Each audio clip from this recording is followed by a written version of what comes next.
മോളെ, നീ ഇതുവരെയായിട്ടും എന്താ അച്ഛനോട് പറയാതിരുന്നത്? ഇപ്പൊ വരട്ടെ അച്ഛൻ? വേണ്ട വേണ്ട, നാളെ കാലത്തെ വന്നാ മതി. ശരി, അച്ഛൻ നാളെ കാലത്തെ വരാം. മോള് റെസ്റ്റ് എടുക്ക്.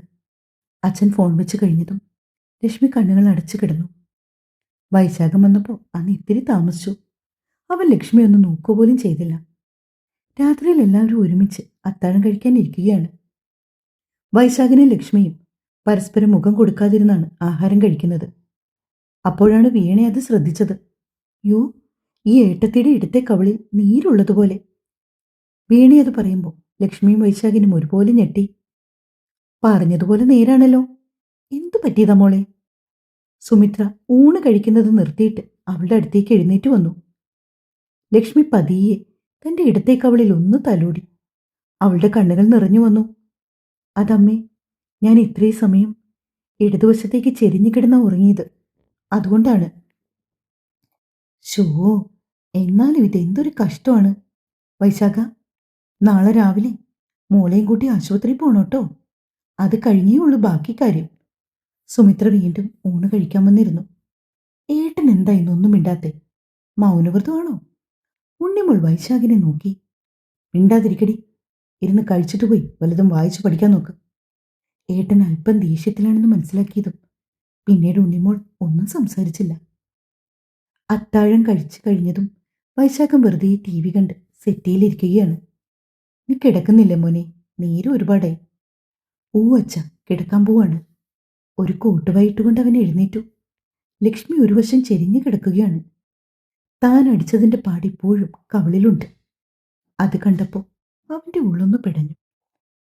എന്നാലും അവൾ തന്നിൽ നിന്ന് എന്തൊക്കെയോ ഒളിക്കുന്നുണ്ടെന്ന് ഓർത്തപ്പോൾ അവന് ദേഷ്യമായി. ഒരു കാര്യം ഉറപ്പാണ്, ലക്ഷ്മിക്ക് വല്ലാത്ത ക്ഷീണമുണ്ട്. ഇനി എന്തെങ്കിലും അസുഖമായിട്ടാണോ ലക്ഷ്മി ഹോസ്പിറ്റലിൽ പോയത്? തന്നോട് പറയാൻ പറ്റാത്ത വിധം എന്തെങ്കിലും പ്രശ്നമുണ്ടോ? വൈശാഖം വന്ന് അവളുടെ അടുത്ത് കിടന്നു. ലക്ഷ്മിയോട് എന്തെങ്കിലും സംസാരിക്കണമെന്ന് അവന് ആഗ്രഹം തോന്നി. പക്ഷെ അവളെ അടിച്ചതുകൊണ്ട് എന്തോ ഒരു വല്ലാഴിക അവൻ അനുഭവപ്പെട്ടു. വൈശാഖേട്ട, ഐ എം സോറി. ഞാൻ മനഃപൂർവ്വമല്ല. അത്രയും മാത്രം പറയാനേ അവൾക്ക് കഴിഞ്ഞുള്ളൂ.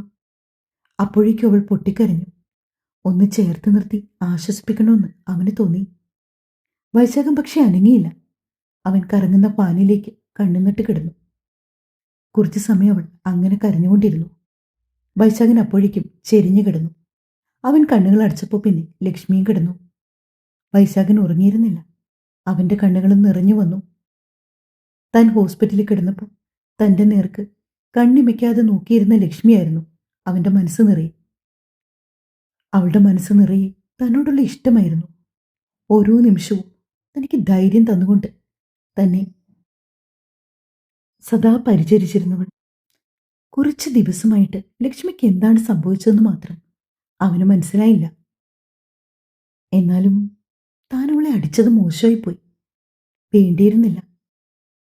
പെട്ടെന്ന് തനിക്ക് ദേഷ്യം നിയന്ത്രിക്കാൻ കഴിഞ്ഞില്ല. കളവ് പറയുന്നത് മാത്രം തനിക്ക് സഹിക്കാനും പൊറുക്കാനും പറ്റില്ല. താൻ അവളുടെ ഭർത്താവല്ലേ? തന്നോട് പറയാത്ത എന്ത് രഹസ്യമാണുള്ളത്? നാളെ എന്തായാലും അവളോട് സംസാരിക്കണമെന്ന് അവൻ തീരുമാനിച്ചു. അവൻ നോക്കിയപ്പോൾ ലക്ഷ്മി ഉറങ്ങുകയാണ്. എന്നും പുതപ്പിനു വേണ്ടി അവൾ തന്നോട് അടി കൂടുന്നതാണ്. അവൻ തന്റെ പുതപ്പെടുത്ത് അവളുടെ ദേഹത്തേക്ക് ഇട്ടുകൊടുത്തു. കാലത്തെ വൈശാഖനാണ് ആദ്യം ഉണർന്നത്. കുറച്ച് ദിവസമായി അമ്പലത്തിലൊന്ന് പോയിട്ട് മനസ്സിനാണെങ്കിൽ ഒരു സുഖവുമില്ല. എന്തായാലും കാലത്തെ ഒന്ന് അമ്പലത്തിൽ പോയിട്ട് വരാമെന്ന് അവൻ തീരുമാനിച്ചു. കുളി കഴിഞ്ഞ് വേഷം മാറ്റി അവൻ അമ്പലത്തിലേക്ക് പോയി. ലക്ഷ്മി അപ്പോഴാണ് ഉണർന്നത്. ഒരു അരമണിക്കൂർ കഴിഞ്ഞപ്പോൾ അശോകൻ മേലെടുത്ത് വീട്ടിൽ എത്തിച്ചേർന്നു. ഞാൻ മോളെ ഒന്ന് ഡോക്ടറെ കാണിച്ചിട്ട് വൈകിട്ട് കൊണ്ടാക്കാം. ഇന്ന് കാലത്ത് ഇവർ രണ്ടാളും ഹോസ്പിറ്റലിൽ പോകാനിരുന്നതാ, ശേഖരൻ പറഞ്ഞു. അതൊന്നും സാരമില്ല ശേഖരേട്ടാ. മോൾക്ക് നേരത്തെ ഒരു പ്രാവശ്യം ഇതുപോലെ തലവേദന വന്നു. അന്നും ഉറക്കളിച്ചിരുന്ന് പഠിച്ചിട്ടാ ആ ഡോക്ടറാ തലവേദന മാറ്റിയെടുത്തത്. അതുകൊണ്ട് ഞാൻ മോളെ അവിടെ ഒന്ന് കൊണ്ടുപോയി കാണിക്കാന്ന് കരുതി. അശോകൻ പറഞ്ഞപ്പോൾ ശേഖരൻ മറുത്ത് ഒന്നും പറഞ്ഞില്ല. അച്ഛാ, ഏട്ടൻ വന്നിട്ട് പോകാം. ഏട്ടൻ 10 മിനിറ്റിനുള്ളിൽ വരും. അവൾ വേഗം റെഡിയാവാനായി പോയി. കുറച്ചു കഴിഞ്ഞതും വൈശാഖൻ എത്തി. അശോകൻ കാര്യങ്ങളെല്ലാം അവനോട് പറഞ്ഞു. സത്യത്തിൽ അവന് സമ്മതമല്ലായിരുന്നു. പക്ഷെ അവൻ എതിരൊന്നും പറഞ്ഞില്ല. ലക്ഷ്മി വേഷം മാറി നിൽക്കുകയാണ്. ഉം, ഇന്ന് നീ എങ്ങോട്ടാടി പോകുന്നേ? അവൻ വരുമോ നിന്നെ കൊണ്ടുപോകാൻ? വൈശാഖേട്ട, പ്ലീസ്, ദേവി ഇത് എന്നോടൊന്നും പറയരുത്. നിന്നോട് എന്തു പറയാനാ? നീ അശോക മുതലാളിയുടെ പൊന്നുമോളല്ലേ? നമ്മളൊക്കെ നിന്റെ സേവകർ. അവൻ പുച്ഛിച്ചു. കുറച്ച് ദിവസമായിട്ട് എന്തൊക്കെയോ ക്ഷീണം. അതുകൊണ്ട് ഹോസ്പിറ്റലിൽ വരെ പോകാമെന്നോർത്തു. ഇവിടെയൊന്നും ഡോക്ടർമാരില്ല. അതുകൊണ്ട് നീ പോയിട്ട് വാ. എന്നിട്ട് ബാക്കി കാര്യം തീരുമാനിക്കാം. എന്താ വൈശാഖേട്ട ഇത്? ഞാൻ അതിനു മാത്രം. കൂടുതൽ സംസാരമൊന്നും ആവശ്യമില്ല. നിന്റെ അച്ഛൻ അവിടെ വെയിറ്റ് ചെയ്യുവാണ്. ലക്ഷ്മി അച്ഛൻ്റെ അടുത്തേക്ക് ഇറങ്ങി വന്നു. മോളെ, നീ ഇത്ര വേഗം റെഡിയായോ? ഒരു ചുരിദാറിട്ടാ പോരെ? അതിനൊരുപാട് ടൈമൊന്നും വേണ്ട. വൈകിട്ട് വൈശാഖിനെ പറഞ്ഞയക്കാം. മോള് വരണം കേട്ടോ. ഇറങ്ങാൻ നേരം സുമിത്ര അവളോട് പറഞ്ഞു. ശരി അമ്മേ, ഞാൻ ഏട്ടൻ്റെ കൂടെ വന്നോളാം. അവർ രണ്ടാളും കൂടി കാറിൽ കയറിപ്പോയി.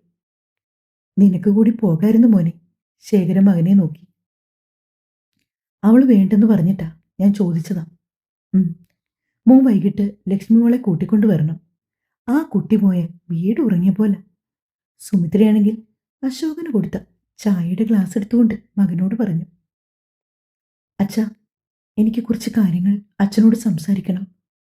കുറച്ച് ദൂരം മുന്നോട്ട് പോയത് ലക്ഷ്മി അച്ഛനോട് പറഞ്ഞു. എന്താ മോളെ, എനി പ്രോബ്ലം? ഓ അച്ഛാ, ഒരു പ്രശ്നമുണ്ട്. പറയൂ മോളെ. അച്ഛാ, നമ്മളിപ്പോൾ പോകുന്നത് മേരിമാത ഹോസ്പിറ്റലിലാണ്, നമ്മുടെ ദീപചേച്ചിയെ കാണാൻ. അത് പറഞ്ഞതോ അയാൾ വണ്ടി വേഗം ചവിട്ടി നിർത്തി. ദീപമോൾക്ക് എന്തു പറ്റി? ചേച്ചിക്ക് ഇപ്പോൾ കുഴപ്പമൊന്നുമില്ല. നമുക്ക് വേഗം അവിടേക്ക് പോകാം. നീ കാര്യം പറ മോളെ, എന്നിട്ട് പോകാം. എനിക്ക് നിന്റെ മുഖം കണ്ടപ്പോൾ മുതൽ എന്തോ പന്തികേട് തോന്നിയിരുന്നു. അയാൾ ഉള്ളിലെ അങ്കലാപ്പ് മറച്ചു വെച്ചില്ല. അതച്ഛാ, ചേച്ചി. വാട്ട്? എന്തൊക്കെയാണ് മോളെ നീ പറയുന്നത്? അശോകൻ ഞെട്ടിത്തെറിച്ചിരിക്കുകയാണ്. അതെ അച്ഛാ, ചേച്ചി മിനിങ്ങാന്ന് ഉച്ചയായപ്പോൾ ചേച്ചിയുടെ ബ്രെയിൻ കട്ട് ചെയ്തു. അപ്പോൾ തന്നെ അവർ ഹോസ്പിറ്റലിൽ എത്തിച്ചിരുന്നു. ഒരുപാട് ബ്ലഡ് പോയി. ഇപ്പോൾ അപകടനില തരണം ചെയ്ത് കഴിഞ്ഞു. നീ പറയുന്നൊന്നും എനിക്ക് മനസ്സിലാകുന്നില്ല മോളെ. എന്താണ് സംഭവിച്ചത്? അയാൾ കരഞ്ഞു. അച്ഛാ, രാജീവേട്ടൻ, അയാൾ അത്രയ്ക്ക് ശരിയല്ല. അയാൾ കാരണമാണ് ചേച്ചി. മോളെ, നീയൊന്ന് തെളിച്ചു പറ. എനിക്കൊന്നും മനസ്സിലാവുന്നില്ല. അച്ഛ സമാധാനപ്പെട്. എല്ലാം ഞാൻ പറയാം. അവൾ കാറിൽ നിന്ന് ഇറങ്ങി. പിറകെ അശോകനും. രാജീവേട്ടൻ്റെ വല്യച്ഛൻ്റെ മകൻ കാർത്തിക് എൻ്റെ ക്ലാസ്മേറ്റാണ്. അച്ഛൻ അറിയില്ലേ? അറിയാം മോളെ. അവനാണ് എന്നോട് പറഞ്ഞത് രാജീവേട്ടൻ ഒരു സ്ത്രീയുമായിട്ട് കുറച്ച് ദിവസമായിട്ട് കറക്കുവാണെന്ന്. അവൻ സിനിമ കാണാൻ പോയപ്പോൾ അവരെ രണ്ടാളെയും കണ്ടു. അതുപോലെ തന്നെ ടൗണിൽ വെച്ചു. അവനെ അയാൾ പല്ല് ഞെരിച്ചു. ദീപേച്ചി അമ്മയും കൂടി ടൗണിൽ വെച്ച് ഇവരെ രണ്ടാളെയും കണ്ടു. അത് ചോദിക്കാൻ ചെന്ന ചേച്ചിയെ അയാൾ അവിടെ പൊതിര്. അന്ന് രാത്രിയിൽ അയാൾ വന്നതിന് ശേഷം ചേച്ചിയെ വീണ്ടും ഒരുപാട് ഉപദ്രവിച്ചു. കാർത്തിക്കിൻ്റെ വീട്ടിലാണ് ഒടുവിൽ ചേച്ചി അഭയം പ്രാപിച്ചത്. അങ്ങനെ കാർത്തിക്കിൻ്റെ അമ്മയുടെ നിർദ്ദേശപ്രകാരമാണ് അവൻ എന്നോട് ഈ കാര്യങ്ങളൊക്കെ പറയുന്നത്. ഞാൻ അപ്പം തന്നെ ചേച്ചിയെ വിളിച്ചു. ചേച്ചി എന്നോട് പറഞ്ഞു ഇത് മറ്റാരും അറിയരുതെന്ന്. ചേച്ചി തന്നെ സോൾവ് ആക്കിക്കോളാന്ന്. അങ്ങനെ ഞാൻ ഈ കാര്യം ആരോടും പറയാതിരുന്നത്. രാജീവേട്ടന് പക്ഷെ ഒരു മാറ്റവും ചേച്ചി കണ്ടില്ല. അയാൾ പിന്നെയും ചേച്ചി ഉപദ്രവിക്കുകയും ചീത്ത വിളിക്കുകയും ചെയ്തു. അങ്ങനെ അവസാനം ക്ഷമ നശിച്ചിട്ടാണ് ആ പാവം അങ്ങനെ ചെയ്തത്. അത് പറയുമ്പോൾ ലക്ഷ്മിയുടെ കണ്ടു വിടറി. അവൾക്ക് കൂട്ടിന് ആരുണ്ട് മോളെ? അവിടുത്തെ അമ്മയുണ്ട്. നീ വാ, നമുക്ക് ഹോസ്പിറ്റലിൽ പോകാം. രണ്ടാളും വന്ന് കാറിൽ കയറി. അത് വേഗം ഓടിച്ചുകൊണ്ട് അയാൾ പോയി. ഹോസ്പിറ്റലിൽ വന്ന് മകളെ കണ്ട ശേഷമാണ് അയാൾക്ക് ശ്വാസം നേരെ വീണത്. അച്ഛനും മക്കളും കൂടി കുറേ സമയമിരുന്ന് കരഞ്ഞു. ഒന്ന് ശാന്തമായപ്പോഴാണ് ലക്ഷ്മി എഴുന്നേറ്റത്.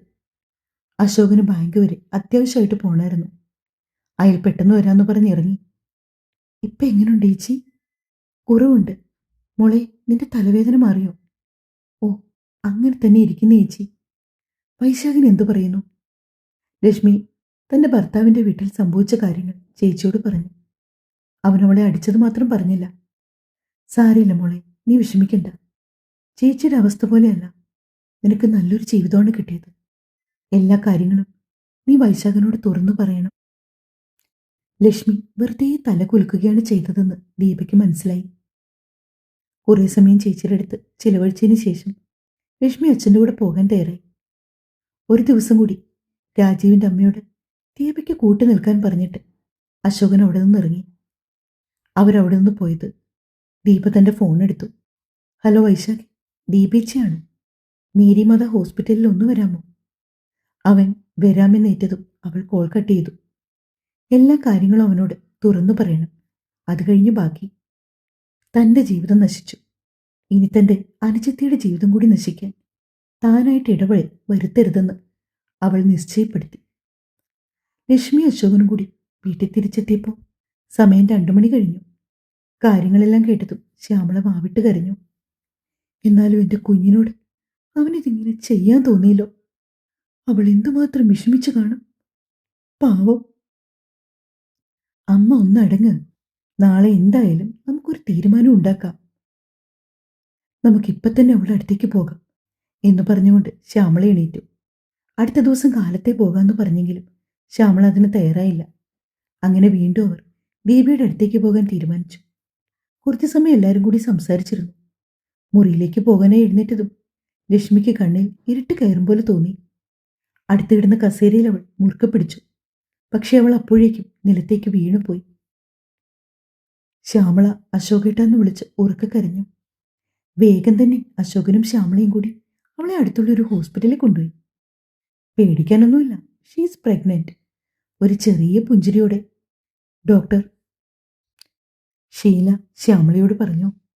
അശോകനും ശ്യാമളയും പരസ്പരം നോക്കി. അവരുടെ ചുണ്ടിലൊരു മന്ദഹാസം. മോളെ, ക്ഷീണം മാറിയോ? ശ്യാമള മകൾക്കരികിലേക്ക് വന്നു. കുഴപ്പമൊന്നുമില്ലമ്മേ. അവരെങ്ങനെ ഹോസ്പിറ്റലിൽ നിന്ന് ഇറങ്ങി? അമ്മയൊന്ന് വിളിച്ചു പറയോ അവിടുത്തെ അമ്മയോട്? കാറിലേക്ക് കയറാൻ പോകവേ മകൾ പറഞ്ഞു. ശ്യാമള അപ്പോൾ തന്നെ ഫോണെടുത്ത് സുമിത്രയെ വിളിച്ചു. ഹലോ ചേച്ചി, ഞാൻ ശ്യാമളയാണ്. ആ ശ്യാമളെ, ഞാൻ അടുക്കളയിലായിരുന്നു. മോൾക്ക് എങ്ങനെയുണ്ട്? മരുന്ന് മേടിച്ചോ? ഡോക്ടർ എന്തു പറഞ്ഞു? ഒറ്റ ശ്വാസത്തിലാണ് സുമിത്ര ഇത്രയും കാര്യങ്ങൾ അവരോട് ചോദിച്ചത്. മോൾക്ക് കുഴപ്പമൊന്നുമില്ല. ഒരു സന്തോഷ വർത്താനം പറയാൻ വിളിച്ചതാ ഞാൻ. അവൾക്ക് വിശേഷമുണ്ട് കേട്ടോ. 1 മാസമായിരിക്കുന്നു. ഈശ്വര, സത്യാണോ? എൻ്റെ കുഞ്ഞിന് കുഴപ്പമൊന്നുമില്ലല്ലോ അല്ലേ? വീണേ, ഉണ്ണിമോളെ. അവർ വിളിക്കുന്നത് ശ്യാമള ഫോണിൽ കൂടി കേട്ടു. ഞങ്ങളിപ്പോൾ ഹോസ്പിറ്റലാണ് ചേച്ചി, അവളുടെ കൈ കൊടുക്കാം. ഹലോ അമ്മേ. മോളെ, നിന്നെ കാണാൻ തിടുക്കായി. വൈശാഖൻ മോളെ കൂട്ടിക്കൊണ്ടുവരാൻ അങ്ങോട്ട് പുറപ്പെട്ടിട്ടുണ്ട്. അതെയോ, ഞാൻ വരാമേ. കുറച്ച് സമയം കൂടി സംസാരിച്ചിട്ട് അവൾ ഫോൺ കട്ട് ചെയ്തു. വൈശാഖനെ ഒന്ന് കണ്ടാൽ മതിയെന്നായിരുന്നു അവൾക്ക്. തുടരും.